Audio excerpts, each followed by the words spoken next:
En réalité, vous savez que la plupart des Gabonaises qui allaient à l'étranger faire la fécondation in vitro dépensaient entre 10 et 15 millions.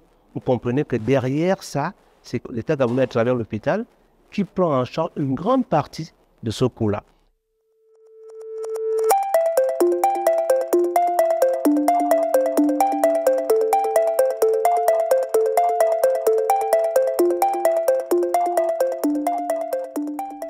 La PMA, c'est simplement un ensemble de pratiques médicales permettant à un couple d'obtenir une grossesse alors qu'ils avaient des difficultés de l'obtenir.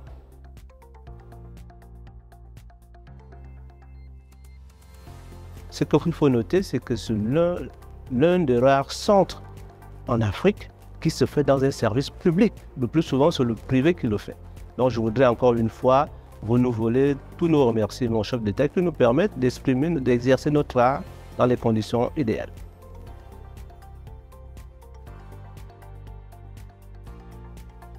Pour avoir tout ce que nous faisons, rien n'est fabriqué sur place.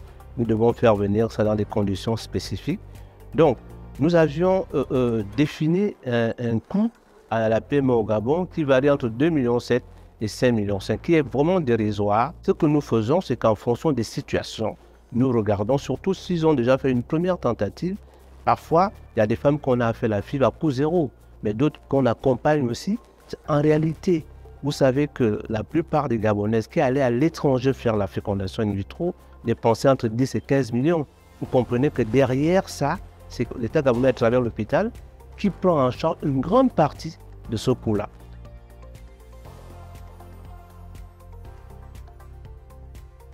Bon, nous avons commencé notre activité il y a un peu plus d'un an, c'était en mars 2022.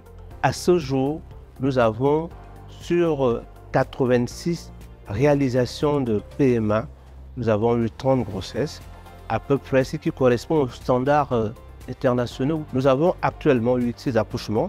Nous avons 21 grossesses en cours avec les accouchements qui auront lieu dans quelques jours.